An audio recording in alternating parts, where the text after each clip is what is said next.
الحمدللہ رب العالمین والصلاة والسلام علی سید الانبیاء والمرسلین اللہم صلی علی سیدنا و مولانا محمد وعلی آلہ واصحابہ وبارک وسلم وصلی علیہ۔ دنیا کے تمام دیکھنے والوں کو، تمام چاہنے والوں کو، تمام پیار کرنے والوں کو اور جہاں جہاں تک اس وقت میری آواز کو سنا اور مجھے دیکھا جا رہا ہے، جنید اقبال کی جانب سے انتہائی محبت کے ساتھ السلام علیکم۔ ایک بار پھر ناظرین، آپ کو پر نور صبح نور کے ساتھ میں دل کی عطا گہرائیوں سے خوش آمدید کہتا ہوں، اور آئیے بلا توقف چلیں حضرت ابو انیس محمد برکت علی علیہ رحمہ کی تعریف اسماء النبی کریم صلی اللہ علیہ وآلہ وسلم سے رسول اللہ صلی اللہ علیہ وآلہ وسلم کا ایک اسم مبارک پڑھنے اور سننے کی سعادت حاصل کرتے ہیں۔ سیدنا المعلم صلی اللہ علیہ وآلہ وسلم، ہمارے سردار تعلیم دینے والے، درود و سلام بھیجے اللہ آپ صلی اللہ علیہ وآلہ وسلم پر، آپ صلی اللہ علیہ وآلہ وسلم کے آل پاک پر اور صحابہ کرام رضوان اللہ تعالیٰ علیہم اجمعین پر۔ حضرت معاذ رضی اللہ تعالیٰ عنہ سے روایت ہے، نبی کریم صلی اللہ علیہ وآلہ وسلم نے فرمایا کہ اے معاذ، اللہ کا حق اپنے بندوں پر یہ ہے کہ اس کی عبادت کریں، اس کے ساتھ کسی کو شریک نہ ٹھہرائیں، اور بندوں کا حق اللہ تعالیٰ پر یہ ہے کہ جو بندہ اللہ کے ساتھ کسی کو شریک نہیں ٹھہراتا ہو، اللہ تعالیٰ اسے عذاب نہ دے۔ ناظرین کرام، آج انشاءاللہ سورہ زمر کی آیت نمبر 67 کا ابتدائیہ، یعنی وما قدر اللہ حق قدری، اس پہ انشاءاللہ گفتگو کریں گے کہ اور ان لوگوں نے اللہ کی قدر و تعظیم نہیں کی جیسے اس کی قدر و تعظیم کا حق ہے۔ بات یہ ہے ناظرین، اللہ تبارک و تعالیٰ کی قدر و تعظیم کا آسان ترین راستہ تو صاحب یہ ہے کہ جس راستے کا تعین اللہ تبارک و تعالیٰ نے ہمارے لیے کیا ہے، ہم اس راستے پر اپنی آنکھوں کو بند کر کے چل پڑیں، اور جس راستے سے ہمیں منع کیا گیا ہے اس راستے سے ہم اپنے آپ کو مکمل طور پر روک لیں، یعنی اللہ کے متعین کردہ ڈونٹس کی طرف کسی طور سے نہ جائیں، اور اللہ تبارک و تعالیٰ نے جو ڈوز کا ایریا ہمارے لیے رکھا ہے اس میں جس حد تک آگے بڑھ سکتے ہیں اس حد تک آگے ہم بڑھتے چلے جائیں، کیونکہ ہمارا سب سے پہلا اور سب سے آخری تعلق جو ہے وہ اس ہستی سے ہے جو اس کائنات کا پالن ہار ہے، اس کائنات کا بنانے والا ہے، ہمارا خالق ہے، ہمارا مالک ہے، ہمارا رب ہے، اور اسی تعلق کی وجہ سے ناظرین یہ ذہن میں رکھیے گا، یہ سارے رشتے ناتے آپ کو نظر آتے ہیں، یعنی وہ رب العالمین جس نے تمام مخلوقات کو وجود بخشا، ان کے لیے تمام ضروریات کا بندوبست کیا، اور بے شمار یعنی انگنت، جس کو آپ کاؤنٹ ہی نہیں کر سکتے، کاؤنٹ لیس قسم کی نعمتوں سے نوازا کہ جس کا ہم تصور میں بھی نہیں کر سکتے ناظرین، یعنی ایسی نعمتیں جس کا شمار ہو ہی نہیں سکتا، اور نہ ہی ان میں سے کسی ایک نعمت کا، اگر آپ کسی ایک نعمت کا بھی ذکر کریں نا تو ایک نعمت کا بھی آپ شکر ادا نہیں کر سکتے، یعنی وہ سب کچھ ہمارے لیے اللہ تبارک و تعالیٰ نے مسخر کر کے رکھ دیا۔ یہی وجہ ہے ناظرین، دنیا کی ساری مخلوقات ایک لمحے کے لیے بھی اللہ رب العالمین سے بے نیاز نہیں ہو سکتی ہیں، ذہن میں رکھیے گا۔ خصوصی طور پر انسانوں کو اللہ تبارک و تعالیٰ نے ایسی عظیم ترین نعمتوں سے نوازا ہے کہ اس کا شمار مشکل ہی نہیں بلکہ ناممکن بھی ہے۔ جیسے صحیح بخاری کی ناظرین ایک روایت جس کا حوالہ بھی میں نے ابتدا میں دیا، آپ سوچیں نظر، حضرت معاذ بن جبل رضی اللہ تعالیٰ عنہ روایت کرتے ہیں، اور کیا کمال سوال اور کیا کمال جواب، یعنی رسول اللہ صلی اللہ علیہ وآلہ وسلم کے پیچھے ایک سواری پہ آپ سوار تھے، تو آپ صلی اللہ علیہ وآلہ وسلم نے فرمایا کہ اے معاذ، کیا تم جانتے ہو کہ اللہ کا حق اس کے بندوں پر کیا ہے اور بندوں کا حق اللہ تبارک و تعالیٰ پر کیا ہے؟ میں نے عرض کیا اللہ اور اس کے رسول صلی اللہ علیہ وآلہ وسلم ہی بہتر جانتے ہیں۔ تو آپ صلی اللہ علیہ وآلہ وسلم نے فرمایا کہ اللہ کا حق بندوں پر یہ ہے کہ وہ صرف اسی کی عبادت کریں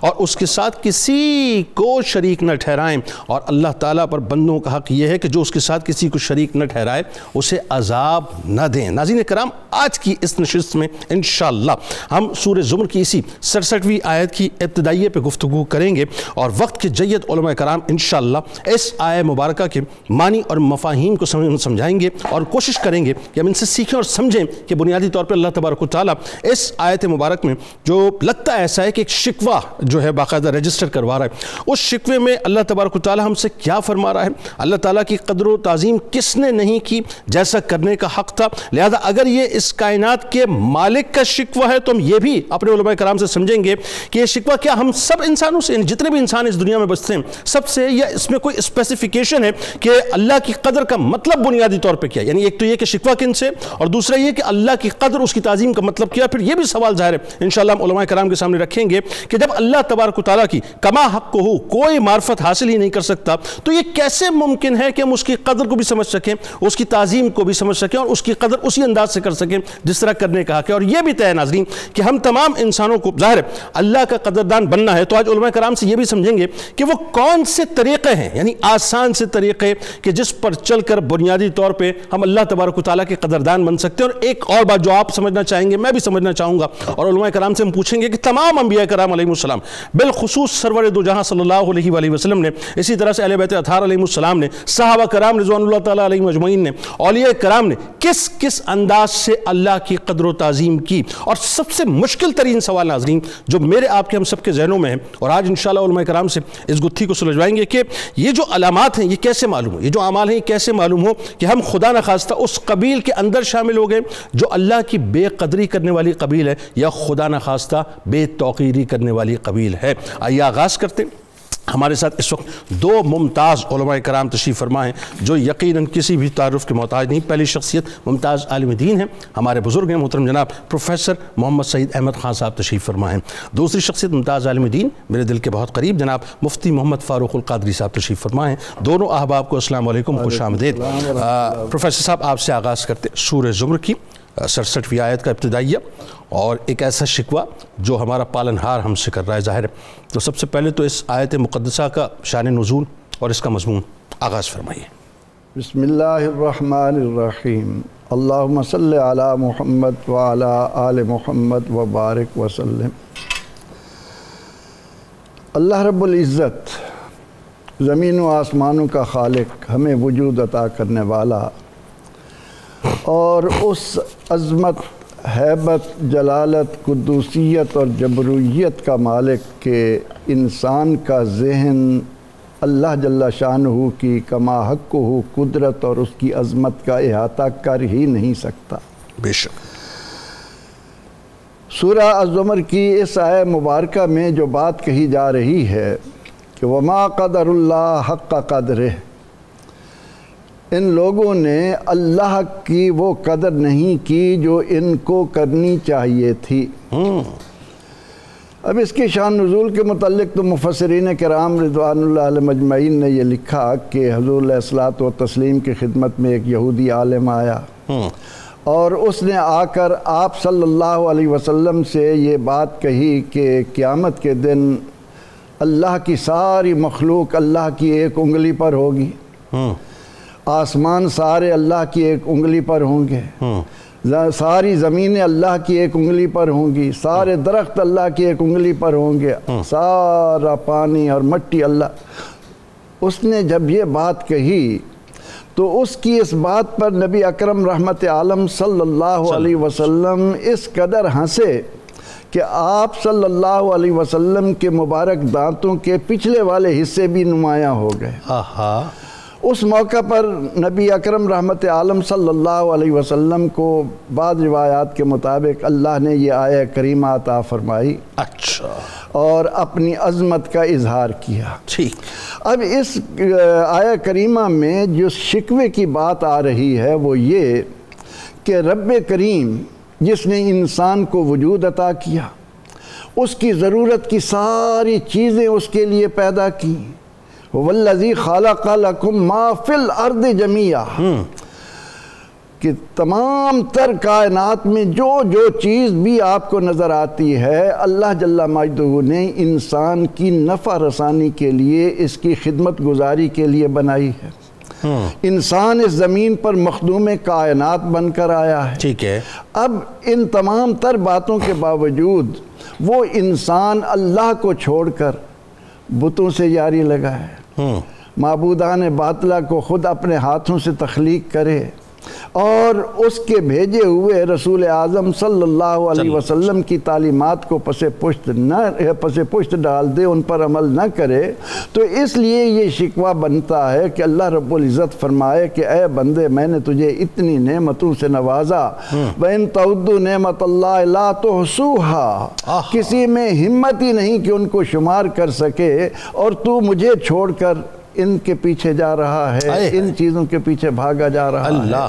تو اصل مقصد تو وما قدر اللہ، یہ 3 مرتبہ قرآن کریم میں، سورہ حج میں بھی ہے، سورہ انعام میں بھی ہے، سورہ زمر میں بھی ہے، یہ اس بات کی طرف توجہ دلانے کے لیے کہ انسان پر لازم ہے کہ جس نے اس کو تخلیق کیا ہے وَفِي أَنفُسِكُمْ أَفَلَا تُبْصِرُونَ، بلکہ اس پر شیخ سعدی رحمۃ اللہ علیہ کی یہ بات مجھے یاد آتی ہے کہ انسان اگر اس دنیا میں صرف اس ایک نعمت پر، آکسیجن اور کاربن ڈائی آکسائڈ، یعنی تازہ ہوا کا اندر آنا، گندی ہوا کا اندر سے نکلنا، صرف اس ایک نعمت کے شکر پر اپنی پوری زندگی کو وقف کر دے تو وہ اس ایک نعمت کا شکر ادا نہیں کر سکتا۔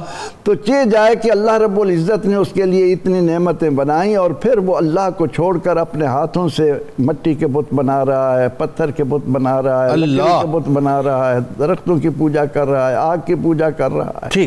تو اس لیے پروردگار عالمین نے اس آیہ مبارکہ میں یہ فرمایا کہ وہ انسان جس کو سب کچھ دیا تو میں نے، اور وہ میرا دروازہ چھوڑ کر اوروں کی طرف بھاگا جا رہا ہے، وما قدر اللہ حق قدرہ، انہوں نے اللہ کی وہ قدر نہیں کی جو انہیں کرنی چاہیے تھی۔ آپ پروفیسر صاحب ایک جملہ اس کی وضاحت اور پھر اس کے بعد بات آگے بڑھاتے ہیں۔ یہ جو اللہ تعالیٰ نے اپنی جباریت اور قہاریت کا بھی ذکر اس میں فرمایا، اور خاص طور پہ جو سمبولکلی کہ زمین و آسمان اور ساری کہکشائیں جو ہیں اللہ تبارک و تعالیٰ اپنے دست مبارک میں اس کو لپیٹ دے گا، تو یہ سمبولک ہے نا، کیونکہ وہ تو جسم سے پاک ہے، ایسا ہی ہے نا؟ وہ اپنی قدرت اور عظمت بتا رہا ہے کہ اذا اراد شیئا ان یقول له کن فیکون، جس کے حکم سے زمین و آسمان وجود میں آئے ہیں وہ اس بات پر بھی قادر ہے کہ ان کو لپیٹ کر رکھ دے، ان کو ختم کر کے رکھ دے۔ اس لیے فرمایا کہ والارض جمیعا قبضتہ، پوری زمین اس کی مٹھی میں ہے، والسماء مطویات بیمینہ، آسمان اس کے ہاتھ میں لپٹ جائیں گے اور وہ قادر مطلق جو چاہے گا کرے گا۔ اب ذرا مفتی صاحب یہ بتائیے، ظاہر ہے یہ کہ آج کی یہ آیہ مبارکہ اور اس کے ابتدائیہ تو ایسا ہے صاحب کہ جھنجھوڑ دینے والا ہے، یعنی بلا تمثیل کوئی انسان کسی پر احسان کرے اور وہ احسان کرنے کے بعد کسی موقع پہ اتنا مطلب یوں کہیے کہ اتنا ایگزاسٹ ہو جائے کہ مجبوراً اسے کہنا پڑ جائے کہ تم نے قدر نہیں کی میری، بہت کچھ کیا میں نے تمہاری، یہ انسان کی بات ہے اور بلا تمثیل بات ہے۔ جب اللہ فرما دے، خالق کائنات فرما دے کہ تم نے قدر نہیں کی، تو پھر کیا انتہا ہے اس جملے کی اور کیا انتہا ہے اس کو سمجھنے کی۔ اللہ کی قدر و تعظیم کا مطلب نیز قدر نہ کرنے والے کون لوگ ہیں، ذرا یہ بھی ساتھ ساتھ فرمائیے۔ بسم اللہ الرحمن الرحیم۔ جنید صاحب آپ نے بڑی فکر انگیز بات کی۔ انسان دوسرے انسان کے ساتھ جو نیکی و احسانات کرتا ہے وہ بڑے لمیٹڈ سے ہیں۔ بالکل صحیح۔ جبکہ رب العزت نے جو احسانات فرمائے ہیں وہ ان لمیٹڈ ہیں، ایسا ہی، اور وہ اس قدر ہیں کہ کوئی شخص اللہ کے احسانات اور اس کی مہربانیوں سے باہر ہے ہی نہیں۔ آہا، حقیقی محسن اور منعم وہی ہے جس کے اتنے احسانات ہیں، بندہ اگر اس کا باغی ہو جائے تو ظاہر ہے اس کا یہ کہنا بنتا ہے کہ میرے بندوں نے میری ایسی قدر نہیں کی جیسے میری قدر کا حق۔ اب اس کا مطلب کیا ہے؟ اس کا مفہوم بڑا وسعت رکھتا ہے، لیکن اس کا جو سب سے پہلا مصداق ہے وہ صحیح بخاری کی حدیث میں موجود ہے، مسلم میں بھی یہ حدیث ہے، حضرت معاذ بن جبل کی روایت رضی اللہ تعالی۔ آپ فرماتے ہیں میں آقا دو جہاں صلی اللہ علیہ وآلہ وسلم کے ساتھ سواری پہ بیٹھا ہوا تھا، تو حضور نے سفر کے دوران سواری پر ہی مجھ سے یہ ایک بات ارشاد فرمائی۔ حضور نے پوچھا کہ اے معاذ اتدری ما حق اللہ علی العباد، اے معاذ آپ کو معلوم ہے کہ اللہ کا بندوں پر حق کیا ہے؟ میں ناظرین سے کہوں گا یہ حدیث بڑے غور سے سن کر اپنے دل میں بٹھائیں، یہ کوئی عام بات نہیں ہے، یہ کائنات کی بہت اہم بات ہے۔ اللہ کا بندوں پر حق کیا ہے، اور یہ بتاؤ ما حق العباد علی اللہ، کہ بندوں کا اللہ پر حق کیا ہے. کیا کہنے. عرض کیا آقا اللہ و رسولہ اعلم، اس بات کی حقیقت کا اللہ اور اس کے رسول کو ہی بہتر پتہ ہے، اللہ، مجھے علم نہیں ہے. اللہ. تو سرکار کریم علیہ السلام نے ارشاد فرمایا کہ میں بتاتا ہوں آپ کہ اللہ کا بندوں پر حق کیا ہے. فرمایا فَإِنَّ حَقَّ اللَّهِ عَلَى الْعِبَادِ أَن يَعْبُدُوهُ وَلَا يُشْرِكُوا بِهِ شَيْئًا. اللہ کا بندوں پر حق یہ ہے کہ بندے صرف اسی کی عبادت کریں، آئے ہائے، اسی کو معبود سمجھیں، آئے ہائے، اور کسی کو اس کا شریک نہ ٹھہرائیں. آئے ہائے. یہ رب کا اپنے بندوں پر حق ہے. آہا. دنیا کے تمام مخلوق، تمام بندوں پر، تمام مذاہب کے پیروکاران پر اللہ کا حق یہ ہے. یہ اس کا حق بھی ہے، اس کا پروٹوکول بھی ہے. اس کا پروٹوکول بھی ہے، اس کی تعظیم ہے، اس کی قدر ہے نا حضرت. پھر فرمایا کہ بندوں کا رب پر حق کیا ہے. فرمایا وہ یہ ہے کہ جو بندہ اب اللہ کو معبود مان کر اس کی عبادت کرے، اس کے ساتھ کسی کو شریک نہ ٹھہرائے، اس کے حکم کے تقاضے پورے کرے، تو اللہ کیا کرے. اب بندے کا حق آ گیا. اللہ یعذب من لا یشرک شیئا، کہ اللہ ایسے بندے کو عذاب نہ دے. اللہ نے اپنے ذمہ کرم پر بندوں کا یہ حق بنا لیا ہے. اب اس حدیث کے تناظر میں بات سمجھ میں یہ آئی کہ اللہ کی قدر کا جو وسیع مفہوم ہے، اس میں پہلا اور بنیادی روحی نقطہ یہ ہے کہ کوئی بندہ اپنے رب کے ساتھ شرک نہ کرے. ٹھیک ہے. نمبر 2، بندہ اللہ کی معرفت اور پہچان حاصل کرے. ٹھیک ہے. اس کی معرفت اور پہچان کیا ہے؟ وہ یہ ہے، اللہ تعالیٰ نے خود فرمایا ذَلِكَ بِأَنَّ اللَّهَ هُوَ الْحَقُّ. بات یہ ہے کہ اللہ حق ہے، وَأَنَّ مَا يَدْعُونَ مِن دُونِهِ هُوَ الْبَاطِلُ. اور جس کو لوگ اللہ کے علاوہ کافر پوجتے ہیں وہ سب کے سب باطل ہیں. اللہ حق ہے. اور سورہ انعام میں فرمایا ذَلِكُمُ اللَّهُ رَبُّكُمْ. لوگو اللہ ہی تمہارا رب ہے. لا الہ الا ہو، وہی معبود ہے. خالق کل شیء، وہ ہر شے کا خالق ہے. فَاعْبُدُوهُ وَهُوَ عَلَى كُلِّ شَيْءٍ وَكِيلٌ. تم اسی کی عبادت کرو، وہی ہر چیز کا کارساز، نگہبان اور نگران ہے. اب اس کو میں خلاصہ کر کے 2-3 کر کے بتاتا ہوں. کوئی اس کے ساتھ شرک نہ کرے، اس کو پہچانیں کہ وہی ہمارا خالق، مالک، اس کائنات کا موجد اور مبدع ہے. نمبر 3، اسی کی عبادت کریں. اب میں مزید اگلی گفتگو میں انشاءاللہ اس کے اس پہ اور گفتگو بھی کرتے ہیں. اور پروفیسر صاحب ذرا یہ بتائیے کہ جیسے ظاہر ہے مفتی صاحب فرما رہے ہیں، ایک بہت بڑا سوال جو مجھ جیسے عام آدمی کے ذہن میں اور مسلمان کے ذہن میں اس وقت بالکل پیدا ہو رہا ہوگا کہ اللہ تبارک و تعالیٰ تو ما ورائے عقل ہے نا، یعنی وہ اللہ ہو ہی نہیں سکتا جو عقل میں آ جائے، ہو ہی نہیں سکتا. تو جب اس کی معرفت کما حق ہو ہمیں حاصل ہی نہیں ہو سکتی، تو پھر یہ کیسے ممکن ہوگا کہ اس کی قدر کا حق جو ہے ہم اسی طرح سے ادا کریں جس طرح سے قدر کو جو ہے وہ کرنے کا حق ہے؟ تو یہ تو ممکن ہی پھر نہ ہوگا. ذرا اس کے بارے میں فرمائیے. پروردگار عالمین نے خود ہی اس حقیقت کو اپنے بندوں پر واضح کر دیا ہے کہ لا تدرکہ الابصار. انسانی عقل، انسانی شعور، انسانی تدبر، انسانی تفکر اس قابل ہے ہی نہیں کہ وہ اللہ کی کما حق کو معرفت حاصل کر سکے کہ وہ کیسا ہے. اس لیے اس نے انسان کو، جیسے آدم علیہ السلام کے بارے میں ہے کہ ان اللہ تعالی خلق آدم علی صورتہ وطولہ 60 ذراعا. اللہ نے آدم علیہ السلام کو اپنی صورت پر بنایا، یہ اس کا کرم ہے. اب دنیا کے اندر جس طرح آپ فرما رہے ہیں کہ بندہ کیسے حاصل کرے، اس کے لیے قرآن کریم میں انسانوں کو یہ تعلیم دی گئی کہ وَفِي أَنفُسِكُمْ أَفَلَا تُبْصِرُونَ. وہ اللہ تمہارے اندر موجود ہے، تم دیکھتے کیوں نہیں؟ انسان کے وجود کا ایک ایک ذرہ اس کی قدرت، اس کی عظمت، اس کی جلالت پر دلالت کر رہا ہے.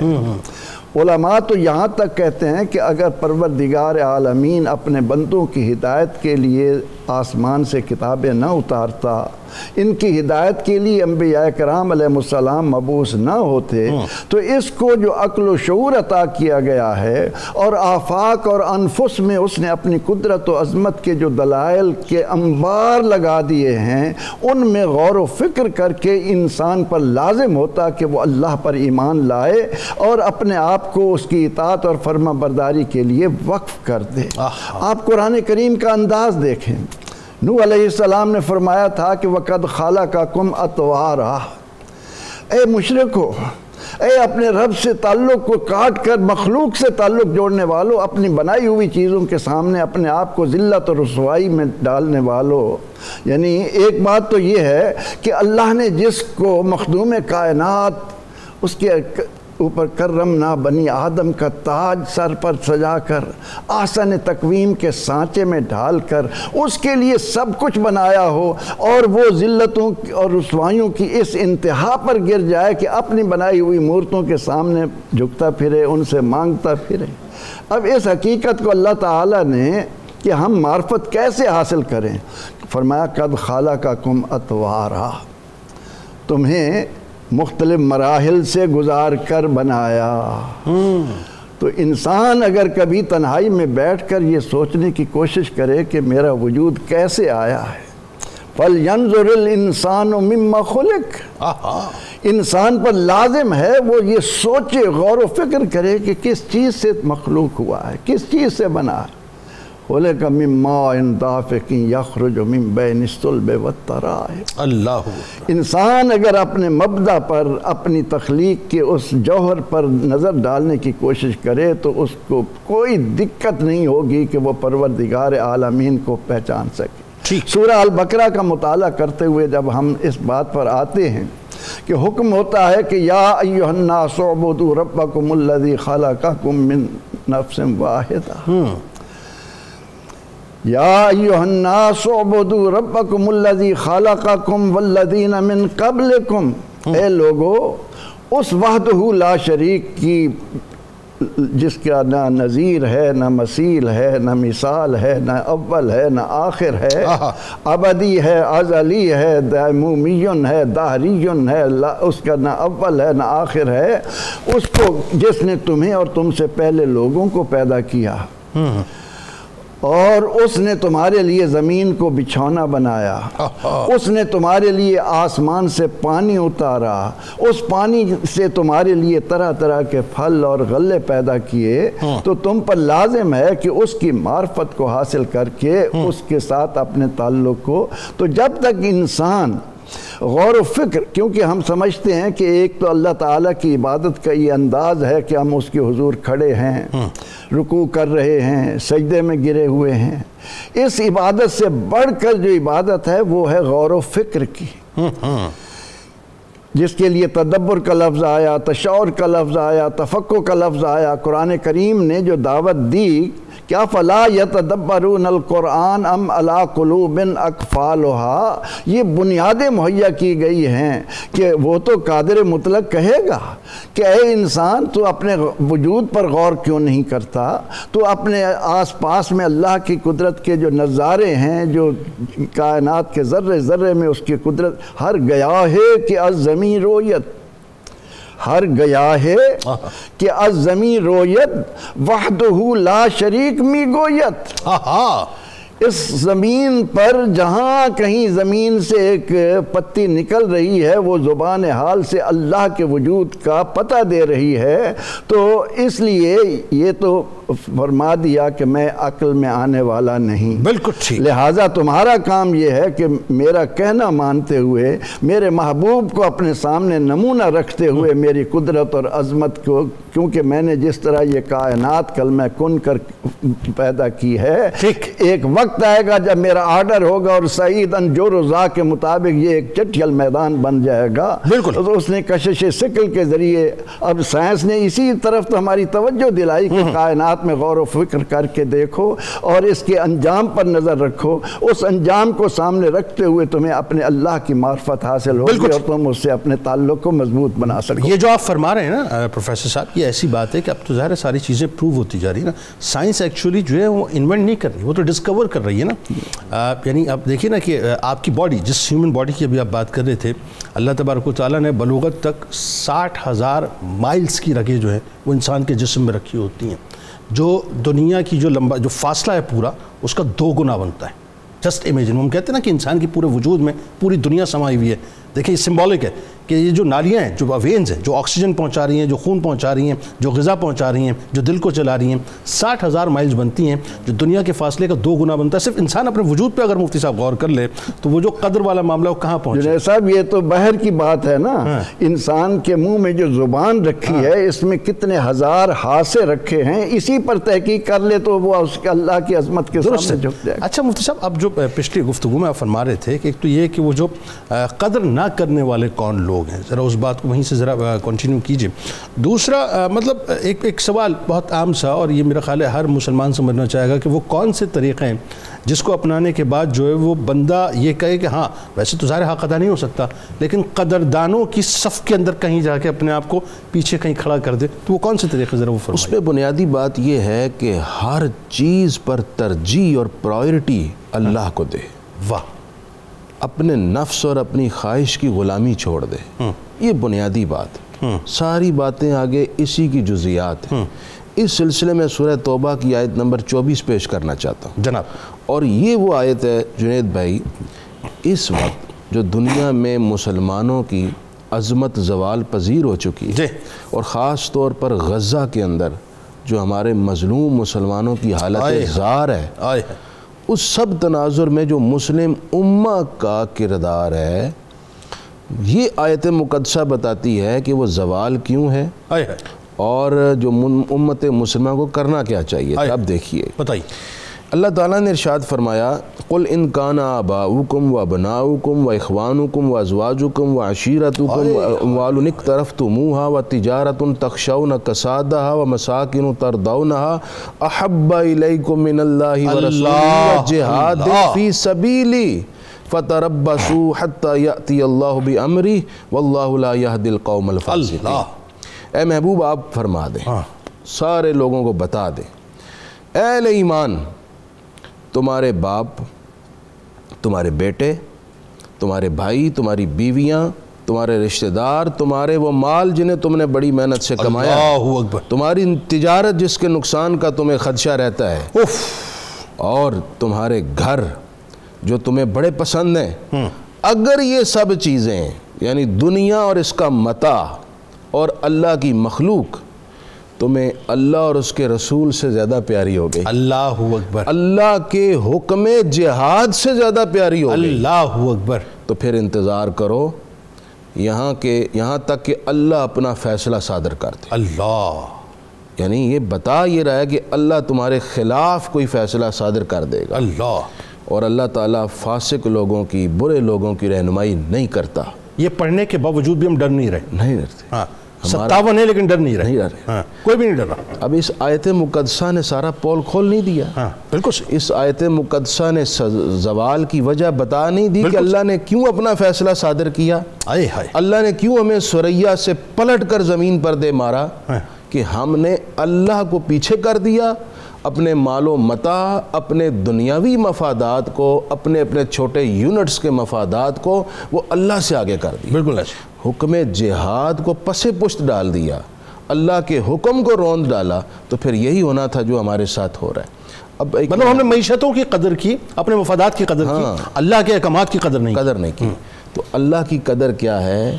اللہ کی قدر یہ ہے کہ ہر شے پر اللہ کو ترجیح دی جائے. اب حدیث پاک جو ابو داؤد اور حاکم میں موجود ہے، حضرت ابو امامہ رضی اللہ تعالیٰ عنہ سے مروی، نبی پاک علیہ السلام نے ارشاد فرمایا، من احب للہ وابغض للہ واعطى للہ ومنع للہ فقد استکمل الایمان. فرمایا جس شخص نے محبت کی تو اللہ کے لیے. واہ. دیکھیں میں کہہ رہا ہوں نا، ہر کام اللہ کے لیے ہو. واہ.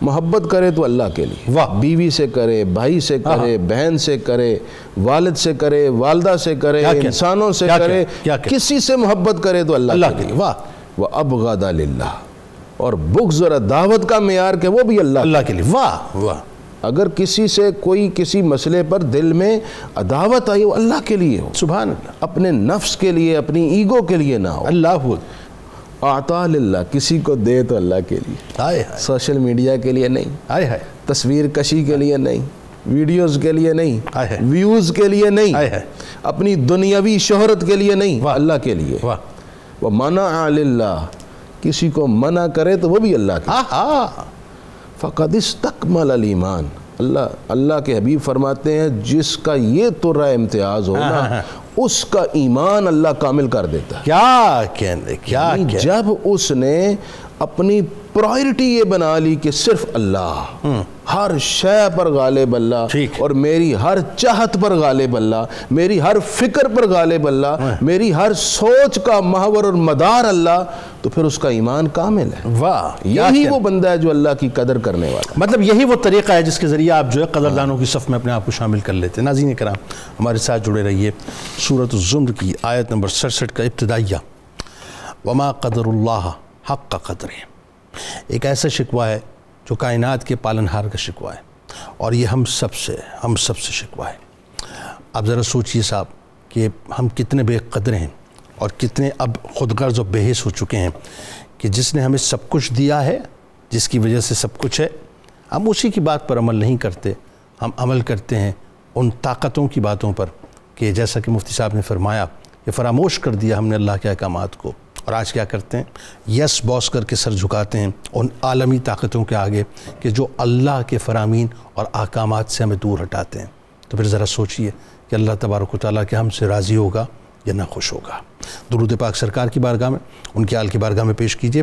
لوٹ کے اب آپ کو پریکٹیکل بتاتے ہیں، یعنی ابھی تک تو تھیوریٹیکل باتیں ہو رہی تھی نا، اب آپ کو پریکٹیکلی بتائیں گے کہ انبیاء کرام علیہ السلام اور امام الانبیاء نے اللہ کی قدر کیسے کی، اور آج ہم بنیادی طور پہ کیا کر رہے ہیں۔ درود پاک۔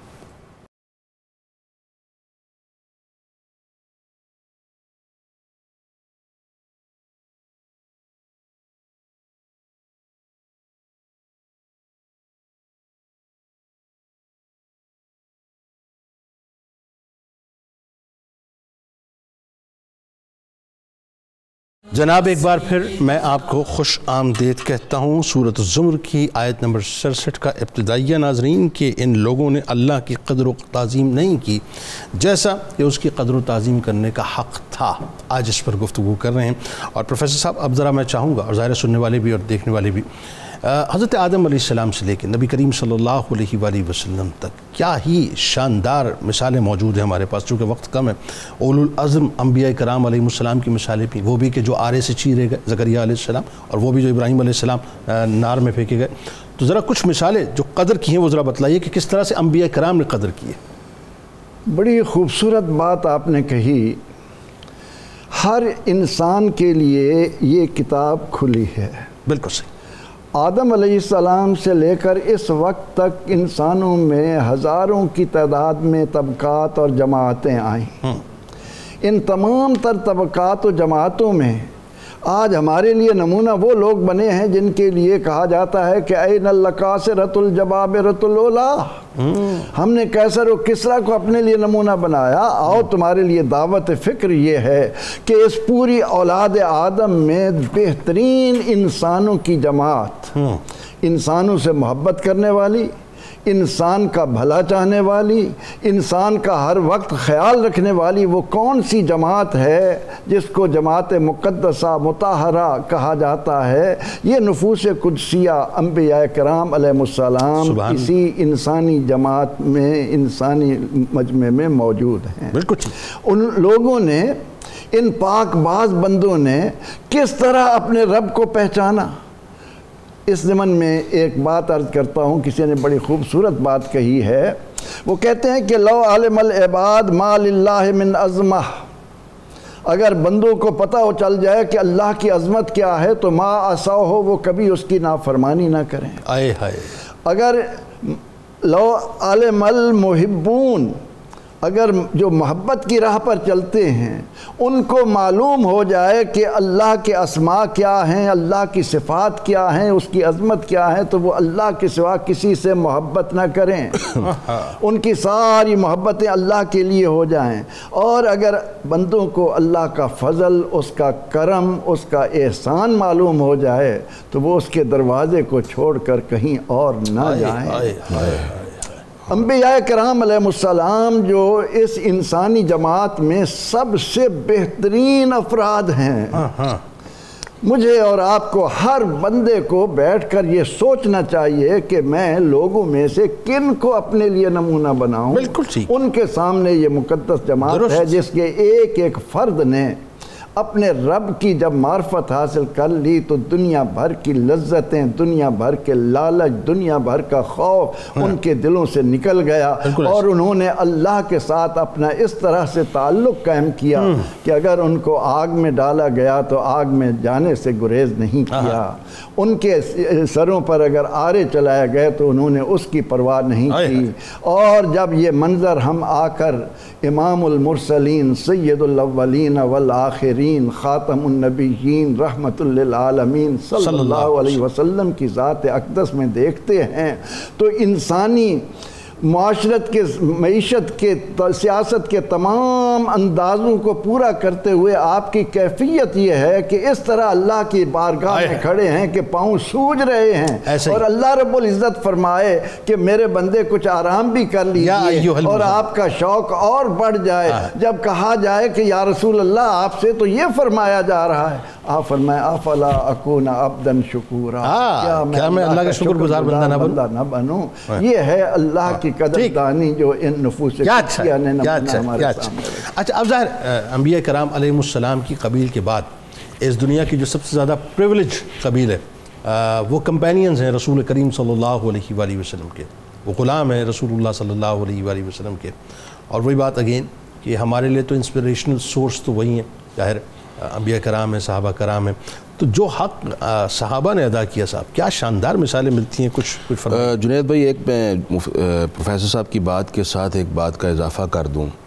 آپ انبیاء کرام علیہ السلام کی حیات طیبہ دیکھیں، ہر نبی کو اپنے دور کے بڑے ظالم اور جابر کا سامنا رہا، ٹھیک، جس نے ان کو تکلیف دینے میں کوئی کسر نہ چھوڑی، ایون کہ ہزاروں انبیاء کرام علیہ السلام کو دعوت حق کی پاداش میں قتل کیا گیا، ان کے گرد گھیرا تنگ کیا گیا، ہر طرح کی تنگیاں کی گئیں، لیکن کوئی نبی کسی ظالم اور جابر سے نہ ڈرا، بالکل ٹھیک، نہ اپنا راستہ چھوڑا، درست، نہ نبی کی استقامت کسی قسم کی کمزوری کا شکار ہوئی، درست۔ یہ سبق ہے کہ اللہ کی قدر یہ ہے کہ بندہ حق کے لیے کھڑا ہو اور اس کے لیے کسی قسم کی تکلیف آئے وہ برداشت کر گزرے۔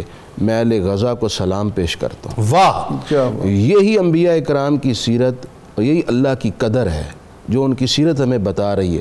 آج بھی 57 کے لوگ اگر حکمران انبیاء کرام علیہ السلام کی طرح اللہ کی قدر ان کے فیض سے کرنے لگتے تو یہ کچھ بھی نہیں تھا، درست، یہ ساری طاقتیں سرنگوں ہو جاتی اگر اس طرح اللہ کی قدر کی جاتی، کیونکہ ہمارا ماننا ہے کہ لا الہ الا اللہ، بس وہی ہمارا معبود ہے، اور کسی سے ڈرنا کیا ہے؟ ڈرنا ہے تو صرف اسی سے ڈرنا۔ بات یہ کہ جب آپ لا کہتے ہیں نا تو آپ کو پتہ ہوتا ہے کہ لا کس طرح، لا کہنا ہی تو ہے، سارا لا کہنا یہی تو ہے کہ ہم کسی اور کو نہیں مانتے، صرف اللہ رب العزت کو ہی اپنا معبود، اسی کو ہی سب سے زیادہ طاقت والا مانتے ہیں۔ ہم نے لا ہی نہیں کہا نا اصل۔ صحابہ کرام علیہ رضوان کی تو کسی بھی صحابی کا آپ ذکر کریں، اس کی زندگی اللہ کی قدر، اس کی تعظیم، اللہ کے حکموں پر عمل سے بھری ہوئی ہے۔ دیکھیں اللہ کی قدر یہی ہے نا کہ اس کو مانے اور اس کی مانے، جو اس کے حکم ہیں ان کے آگے آپ کا سر جھکا ہوا۔ تو صحابہ کرام کی ساری زندگی اس سے بھری ہوئی ہے۔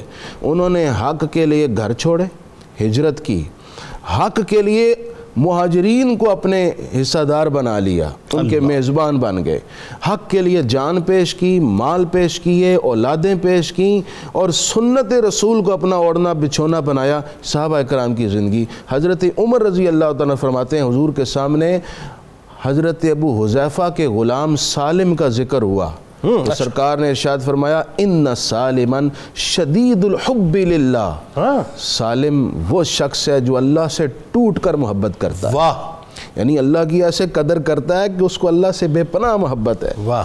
حضرت مصعب بن عمیر رضی اللہ تعالیٰ، یہ بھی حضرت عمر سے ہی روایت ہے، سرکار نے ان کو دیکھا کہ انہوں نے مینڈے کی کھال کو سکا کر پہنا ہوا ہے۔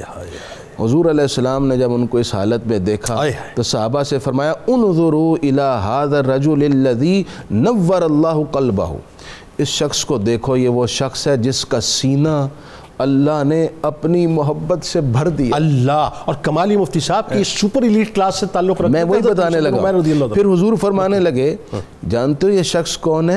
فرمایا میں نے خود دیکھا ہے کہ یہ اپنے والدین کے ساتھ بیٹھ کر اعلیٰ ترین کھاتا، عمدہ ترین پیتا، اور اس کے بدن پر جو شال ہوتی تھی وہ 200 درہم کی خریدی ہوئی ہوتی تھی، جو اس وقت کی سب سے مہنگی شال ہوتی تھی، لیکن اس شخص نے اللہ کی محبت میں ہر تکلیف گوارا کر لی۔ یہ حدیث بتا رہی ہے کہ صحابہ کرام کا طرز قدر الہی یہ تھا کہ وہ اللہ کی قدر اس طرح کرتے تھے کہ جب اللہ کے ہو گئے تو اس کے لیے اور اس کے رسول کے لیے ہر تکلیف کو قبول کر لیتے تھے، اس کو ویلکم کیا کرتے تھے۔ اور میں ایک آخر میں مثال دے دوں، اور یہ بات آج کے دور میں ہمیں بتاتی ہے کہ اللہ کی قدر کیسے کرنی ہے۔ حارث بن مالک انصاری حضور کی خدمت میں فرمایا کیف اصبحت یا حارث، صبح کیسے کی؟ حضور میں سچا مومن ہوں۔ فرمایا تمہارے ایمان کی حقیقت کیا ہے؟ کہ ہر شے کی ایک حقیقت ہوتی ہے۔ عرض کی حضور میرے ایمان کی حقیقت کیا ہے؟ اب یہ بات جس کی حضور تصدیق کر رہے ہیں کہ اللہ کی قدر کیسے ہوتی ہے، فرمایا حضور میرے ایمان کی حقیقت یہ ہے کہ عرفت نفسی عن الدنیا، میری نظر میں اس دنیا کی اب کوئی وقت نہیں۔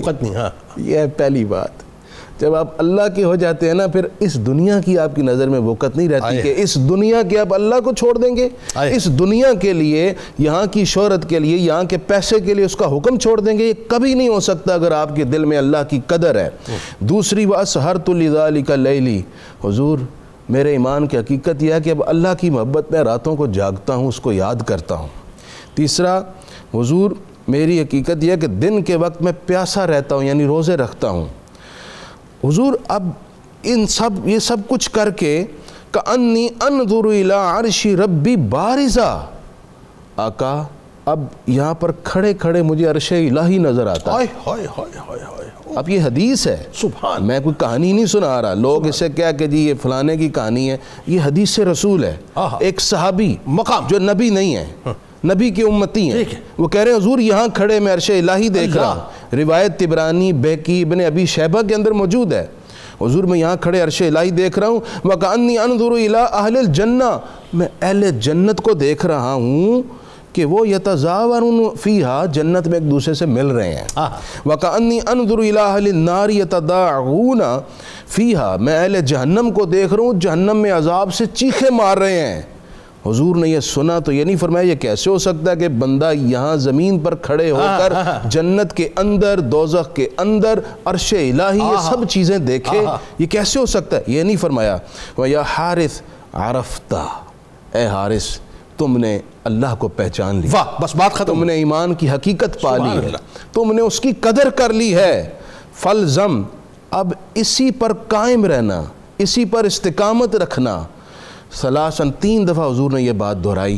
یہ راستہ سرکار نے دکھایا کہ اللہ کی قدر کا طریقہ کیا ہے، کہ جب آپ اللہ سے قدر نہ کرنے لگتے ہیں تو آپ ہر شے سے اللہ کو سپیریئر سمجھتے ہیں، اسی کو ترجیح دیتے ہیں۔ پروفیسر صاحب اب ظاہر ہے چونکہ گفتگو کسی اور مزاج پہ چل پڑی ہے تو اسی مزاج کو قائم رکھتے ہوئے جہاں سرکار علیہ السلام کے کمپینینز کا ذکر ہو اور وہاں ان کے گھرانے کا ذکر نہ ہو تو یہ ممکن نہیں ہے، تو اہل بیت اطہار نے تو صاحب بدرجہ اولا جو حق ادا کیا قدردانی کا، فرمائیے ذرا اس بارے میں۔ جنید صاحب جب بندے کی توجہ اللہ کی طرف ہو گئی، ایمان دلوں میں اتر گیا، تو پھر ان کی کیفیت یہ ہو جاتی ہے کہ والذین آمنوا اشد حبا للہ، صاحب ایمان اللہ کی محبت میں شدید تر ہو جاتے ہیں۔ اور وہ شدید تر ہونا مثال کے طور پر ہم کیسے اس کو بیان کریں؟ مردوں کی تو عظمتیں اور ہیں، لیکن یہاں ہم دیکھتے ہیں کہ خواتین نے بھی جو منظر پیش کیے۔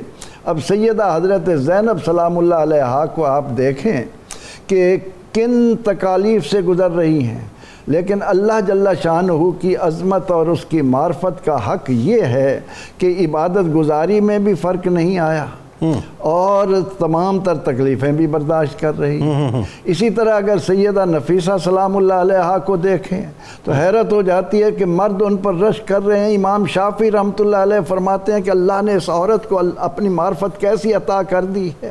تو جب تک انسان اپنے دل میں یہ جذبہ نہ لائے کہ میں اپنے پیدا کرنے والے کے ساتھ اپنے عقیدت اور محبت کے تمام تر زاویے وقف کر دوں، اس وقت تک ایمان کا ذائقہ تک نصیب نہیں ہوتا۔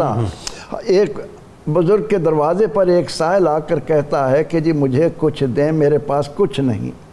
اب انہوں نے جب یہ سنا کہ میرے پاس کچھ نہیں تو انہوں نے اللہ کی ناقدر شناسی پر اسے معمول کرتے ہوئے اس کو پاس بلایا اور فرمانے لگے کچھ نہیں، ایسا کرو مجھ سے 10,000 روپے لے لو، اپنے ایک ہاتھ مجھے دے دو۔ اس طرح بڑھاتے بڑھاتے آپ آنکھ تک آئے، فرمایا کہ 1,00,000 روپے لے لو، مجھے ایک آنکھ دے دو۔ وہ کہنے لگا نہیں حضور یہ تو ختم ہو جائے گی، میں اس کے لیے کیا کروں؟ تو آپ نے فرمایا تم تو کہہ رہے تھے کہ میرے پاس کچھ نہیں ہے۔ تو یہ بات ہمیں صحابہ کرام کے علاوہ ہم دیکھتے ہیں کہ حضرات اہل بیت سیدہ فاطمہ سلام اللہ علیہ کہ اے اللہ تیری رات ہی چھوٹی ہے۔ یہ ہے حق کے معرفت، اور ان تمام تر باتوں کے باوجود جتنے اسلاف ہیں ہمارے وہ جب اللہ کی طرف اتنا بڑھتے تھے تو ساتھ ان کی زبان پر یہ ہوتا تھا ما عرفناک حق معرفتک، اے اللہ ہم تیری پہچان تیری معرفت کا حق ادا نہیں کر سکتے، ہم نے تیری وہ قدر نہیں جانی جو اس کا حق ہے۔ اس لیے ہمارے بزرگوں نے صحابہ کرام کے علاوہ اہل بیت اطہار نے بزرگان دین نے اپنی زندگیاں جب اللہ کی محبت میں اس طرح کیں تو پھر اس کا نتیجہ کیا ہے؟ ہرگز نمی رداں کے دلش زندہ شد عشق سبت است بر جرید عالم دوام ما۔ میں حالات حاضرہ کی روشنی میں تمام اہل ایمان کو توجہ دلاؤں گا۔ اللہ کی معرفت اللہ کی قدر جاننے والوں کا اگر منظر دیکھنا ہو تو آؤ لاہور میں داتا صاحب کا مزار بھی دیکھو، راوی کے اس طرف وقت کا بادشاہ سویا ہوا ہے اس کو بھی دیکھ لو، تمہارے سامنے حقیقت کھل جائے گی کہ جس نے اپنے اللہ کی معرفت حاصل کی اس کو کیسی زندگی ملی، اور جس نے اس سے ہٹ کر اس دنیا کے اندر اپنے آپ کو اور آقا علیہ السلام کے اس ارشاد کے مطابق کہ دنیا جیفتن بطالبہا کلابو، تو وہ مردار کے پیچھے بھاگنے والے کیا پا گئے۔ تو اس لیے ہم جب اپنے اسلاف کو دیکھتے ہیں تو ان کی زندگیاں اس حقیقت کے پیش نظر کہ جس نے بنایا ہے اسی کی محبت ہو، اسی سے تعلق ہو، اسی کی محبت میں اس دنیا سے جائے۔ دیکھیں نا بات وہی ہے نا اہل بیت اطہار۔ دیکھیں مولا کائنات کو جب ضرب لگی تھی تو پہلا جملہ آپ کی زبان مبارک سے ادا ہوا تھا کہ رب کعبہ کی قسم میں کامیاب ہو گیا۔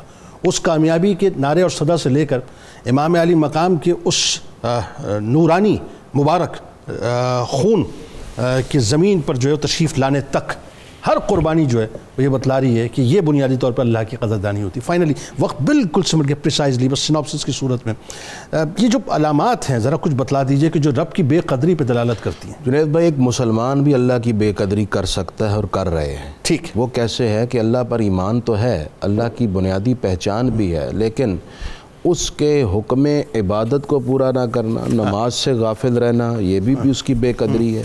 یہ جو کتاب الہی ہے، جو ہمارا دستور حیات ہے، اس کو پڑھتے ہی نہیں ہے، کھولتے ہی نہیں ہے۔